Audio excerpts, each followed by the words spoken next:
ఎన్ని సీట్లు పోటీ చేశారా మీరు? 175కు 175 పోటీ చేస్తే ఎన్ని సీట్లు గెలిచింది మీరు?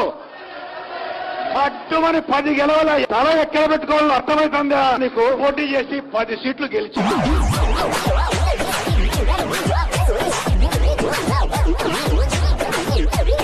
పెరిగిపోతుంటే జగన్మోహన్ రెడ్డి గారి పరిపాలనలో ఆయన స్వయంగా 5 కోట్ల రూపాయల విరాళం ఆ రోజు ప్రకటించి రాష్ట్ర వ్యాప్తంగా మేము కౌలు రైతు భరోసా సభలు నిర్వహించి జిల్లాల్లో చివరికి నీ సొంత పులివెందుల నియోజకవర్గంలో 24 మందికి ₹1,00,000 చొప్పున పవన్ కళ్యాణ్ గారు అందించారు.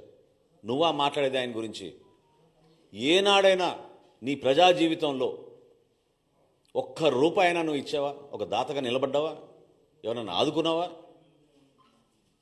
ఎన్ని వేల మందికి పవన్ కళ్యాణ్ గారు తన సొంత నిధులు అందించి కార్యక్రమాలు చేసుకుంటూ వచ్చారు.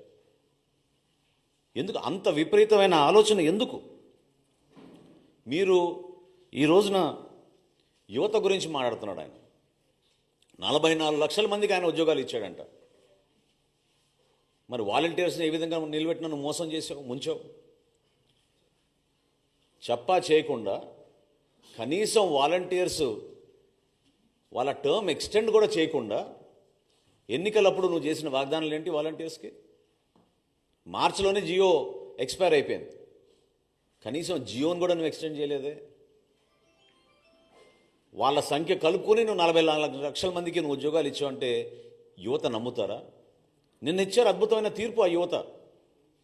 ఏ విధంగా పట్టభద్రులు ఊహించని విధంగా సుమారు 70% మెజారిటీ వచ్చేటట్టు, ఓటు బ్యాంక్ వచ్చేటట్టు, ఓటు షేర్ వచ్చేటట్టు కూటమి ప్రభుత్వానికి అండగా నిలబడ్డారో మీరు అందరూ చూశారు. ఒక ఆర్థిక విధ్వంసం సృష్టించిన మనిషి స్వలాభం కోసం, సొంత ఆస్తుల కోసం గతంలో వాళ్ళ తండ్రి గారు ఉన్నప్పుడు కూడా అదే విధంగా ఉపయోగించుకుని తన 5 సంవత్సరాల పరిపాలన కూడా అదే విధంగా చేశాడు. అసలు సూపర్ 6 గురించి నీకు మాట్లాడే అర్హత ఏదైనా అడుగుతున్నాను నేను. దీపావళి రోజు ఇచ్చాపురంలో రాష్ట్ర వ్యాప్తంగా ఉచితంగా 3 గ్యాస్ సిలిండర్లు మేము పంపిణీ చేస్తామని సూపర్ 6లో ఇచ్చిన వాగ్దానానికి అనుగుణంగా సిద్ధమైతే ఎంత దుష్ప్రచారం చేశారు? ఎన్నిసార్లు మీరు వార్తలు రాయిపించారు? కావాలని ప్రజల్లో అలజడి సృష్టించారు దుర్మార్గంగా. కానీ ఈరోజు లెక్క ఏంటి? 94,32,000 మందికి ఈరోజు గ్యాస్ సిలిండర్లు ఉచితంగా అందించాం. అద్భుతమైన కార్యక్రమం ప్రజల్లోకి తీసుకెళ్తున్నాం. నీలాగా మోసం చేసే కార్యక్రమం కాదు. ఎక్కడో బటన్ నొక్కేసాం అంటే నిజంగానే బటన్ ఎవరికి నొప్పారో, ఎవరికి అందించారో అనేది దీనిపైన చాలా ఆశ్చర్యకరంగా ఉంది. అదేవిధంగా ఈయన రైతుల గురించి మాట్లాడుతున్నాడు. ఈరోజు శాసన మండలిలో కూడా ప్రతిపక్ష నాయకులు, ఇతర సభ్యులు మాట్లాడారు. చాలా ఆశ్చర్యం కలిగించింది. విలువలతో కూడిన రాజకీయాలు చేయాలి. మీరు అనే ప్రతి మాటకి కట్టుబడి ఉండాలి. ఎన్నికల ముందు ఒక మాట, ఎన్నికలు అయిన తర్వాత ఒక మాట. ఇప్పుడు మీరు 175 నుంచి 11కి దిగిపోయారు కాబట్టి మీరు బురజల్లే కార్యక్రమం చేపడుతున్నప్పుడు మేమే ప్రభుత్వంలో వచ్చినాక ఆశ్చర్యపోయాం. ధాన్యం కొనుగోలు విషయంలో మీరు రైతులను ఎంత మోసం చేశారు? కష్టపడి అహర్నిశలు కృషి చేసి రాష్ట్ర ప్రభుత్వం పైన ఒక నమ్మకంతో రైతులు ధాన్యం మీకు అమ్మితే 1,674 కోట్ల రూపాయలు మీరు బాకీలు పెట్టి వెళ్ళిపోయారు. ఇది మోసం కాదా? మడం తిప్పనన్న వ్యక్తి ఇది వాస్తవం కాదా? గౌరవ ముఖ్యమంత్రి గారు చంద్రబాబు నాయుడు గారు, అదేవిధంగా గౌరవ ఉప ముఖ్యమంత్రి పవన్ కళ్యాణ్ గారు సమర్థించి ఖచ్చితంగా దీనికి మనం ముందు తీసుకెళ్దామని చెప్పి భరోసా ఇచ్చినాక నెల రోజుల్లోనే మా కూటమి ప్రభుత్వం 1,674 కోట్ల రూపాయలు గత ప్రభుత్వం చేసిన బకాయిల్ని మేము రైతులకి తీర్చాం. ధాన్యం కొనుగోలు విషయంలో ఈ రోజున భారతదేశంలో ఎక్కడ జరగని విధంగా ఒక అద్భుతమైన కార్యక్రమం ప్రజల్లో తీసుకెళ్ళాం, రైతాంగాన్ని కాపాడాం. 33,52,000 మెట్రిక్ టన్నుల ధాన్యం ఈ ఖరీఫ్ మాసంలో మేము కొనుగోలు చేశాం. నిన్న సాయంత్రం వరకు 7,772 కోట్ల రూపాయలతోటి ఈ ధాన్యం కొనుగోలు చేశాం. 94.6% 24 గంటల లోపే రైతు ఖాతాల్లోకి జమ చేశాం. అసలు ఊహించగలుగుతారా? మీరు ఎప్పుడైనా ఈ విధంగా నిజాయితీగా పనిచేశారా? ప్రజలకి మీరు అండగా నిలబడాల్సిన బాధ్యతని మీరు విస్మరించుకుని ఈ రోజున మీరు శాసనసభకు కూడా రాకుండా ఏ విధంగా వ్యవహరిస్తున్నారు? గతంలో వర్క్ ఫ్రమ్ హోమ్ ముఖ్యమంత్రి ఈయన. వర్క్ ఫ్రమ్ హోమ్ ముఖ్యమంత్రి కాస్త ఈ రోజున వర్క్ ఫ్రమ్ బెంగళూరు శాసనసభ్యుడిగా తయారయ్యాడు. శాసనసభకు వచ్చి మీరు మాట్లాడాలి కదా ప్రజల సమస్యల పైన. ఆ బాధ్యత లేదా మీకు? దేనికోసం చెప్పండి.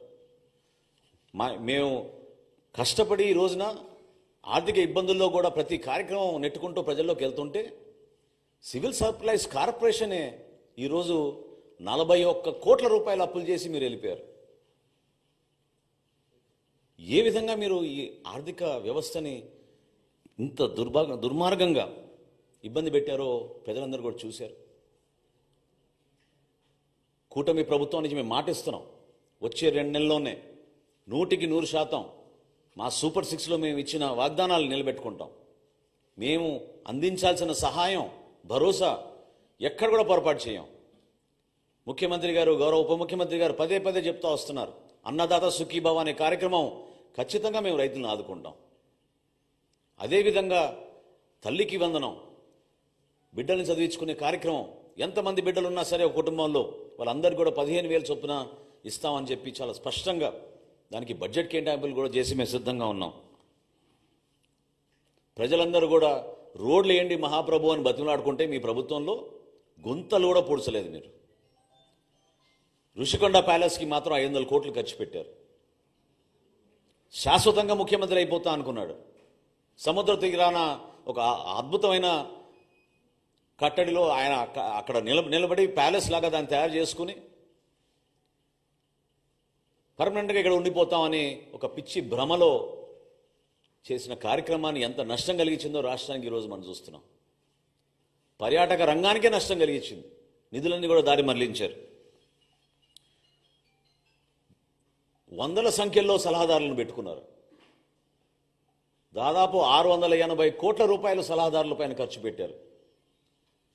సలహాదారుడు ముఖ్యమైన సలహాదారుడికి దాదాపు 160 కోట్లు ఖర్చు పెట్టారు ఆయనకి. మరి ఇంతమందిని ఉపయోగించుకుని కనీసం జల్ జీవన్ మిషన్లో కేంద్ర ప్రభుత్వం ఇచ్చిన 14,000 కోట్ల రూపాయలు కూడా మన రాష్ట్ర ప్రజలకి మీరు ఉపయోగించుకోలేకపోయారే. ఇంతకన్నా మోసం ఏమైనా ఉంటుందా? పరిపాలన చేతకాక దద్దమ్మలాగా మీరు కూర్చుని మీరు కలిగించిన నష్టం ఈ రాష్ట్రానికి పూడ్చడానికి చాలా సమయం పడుతుంది. అనేక ఇబ్బందుల్లో ఉన్నాం. అర్థం కాని పరిస్థితుల్లో కూడా కష్టకాలంలో మేము ప్రజల్ని ఆదుకోవడానికి మేము ముందుకు తీసుకెళ్తున్నాం. నోరు ఉంది కదా అని నేను దాకా అన్నట్టు వర్క్ ఫ్రమ్ బెంగళూరు ఎమ్మెల్యే అయినా, జనరల్గా శాసనసభ్యులు అసెంబ్లీ అయిపోయిన తర్వాత వాళ్ళ నియోజకవర్గాలకు వెళ్ళి పనిచేసుకుంటారు, ప్రజలకి అందుబాటులో ఉంటారు. ఈయన మాత్రం శాసనసభకి రాడు, బెంగళూరుకి మాత్రం తరచుగా వెళ్ళిపోతూ ఉంటారు. ఏ విధంగా మీరు ప్రజా సమస్యలపైన మీరు నిలబడతారు చెప్పండి? ప్రజలు మీకు ఒక శాసనసభ్యుడిగా మిమ్మల్ని ఎన్నుకున్నారు కదా, దాన్ని మీరు గౌరవించాలి కదా, నిలబడాలి కదా. ఇవన్నీ విస్మరించి కేవలం ఇట్లా ప్రెస్ మీట్లు పెట్టి మీ క్రిమినల్ మైండ్, అంటే నేను అనేది ఈ రోజున పవన్ కళ్యాణ్ గారిని ప్రత్యేకంగా టార్గెట్ చేయాల్సిన అవసరం దేనికోసం వచ్చిందంటే తన రాజకీయ ప్రస్థానంలో ఈ విధంగా ఆయన ముందుకెళ్తూ ఉంటాడు. ఒక క్రిమినల్ మైండ్. మేము కూడా అనొచ్చు కదా, నువ్వు కోడి కత్తికి ఎక్కువ గొడ్డలికి తక్కువ అని. ఏ విధంగా బాబాయ్ హత్య జరిగిందో అందరికీ తెలుసు కదా. ఇది పద్ధత? ప్రజాస్వామ్యంలో మీరందరూ కూడా ప్రత్యేకంగా ఒక పద్ధతి ప్రకారంగా మాట్లాడుకోవడం అలవాటు చేసుకోవాలి. గౌరవ ముఖ్యమంత్రి గారిని, ఆయనకున్న అనుభవం, ఆయనకున్న పరిచయాలు, ఈరోజు భారతదేశంలో ఆయన కష్టపడి జాతికి అంకితం చేసిన అమరావతిని, పోలవరంని, విశాఖపట్నం స్టీల్ ప్లాంట్ని పూర్తిగా మీరు విధ్వంసం పాలు చేస్తే ఏ విధంగా కేంద్రానికి వెళ్ళి అక్కడ ఉన్న భారతీయ జనతా పార్టీ నాయకుల్ని, నరేంద్ర మోడీ గారిని, ఇతర నాయకుల్ని, ఆయన పవన్ కళ్యాణ్ గారు కలిసి రాష్ట్రాన్ని నిధులు తీసుకొస్తున్నారు. కలిసి పనిచేయాల్సిన సందర్భం కాదా ఇదని నేను అడుగుతున్నా జగన్మోహన్ రెడ్డి గారిని. మీలో ఏమైనా ఇంకిత జ్ఞానం ఉంటే రాష్ట్ర ప్రజల పక్షాన్ని నిలబడండి. అభివృద్ధి కార్యక్రమాల్లో మీరు పాలు పంచుకోండి. సంక్షేమ కార్యక్రమాలు ఎక్కడైనా పొరపాటు జరుగుతుంటే ప్రభుత్వం దృష్టికి తీసుకురండి. ఎన్నికలు ఇంకా చాలా దూరం ఉన్నాయి మనకి. ప్రజలు మన ఎన్నుకుంది 5 సంవత్సరాల పరిపాలన అందించమని. అంతేగాని నోరు బారేసుకుని ప్రతిసారి మాట్లాడితే మాత్రం జనసేన పార్టీ మిమ్మల్ని ఈ విధంగా మీరు చేస్తున్న ఈ కార్యక్రమాల్ని ఖచ్చితంగా ఖండిస్తాం. ఇది చాలా తప్పు. ప్రజాస్వామ్యంలో ఒక బాధ్యత గల వ్యక్తిగా, ఒక మాజీ ముఖ్యమంత్రిగా మీరు అందించాల్సిన సలహాలు, సూచనలు మీరు ఇవ్వండి. వ్యక్తిగత విమర్శలకి, కించపరిచే విధంగా దానివల్ల మీకు ఏదో ఓట్లు పడిపోతాయనుకుంటే మాత్రం నిన్నటి ఎన్నికలే మీకు దానికి నిదర్శనం.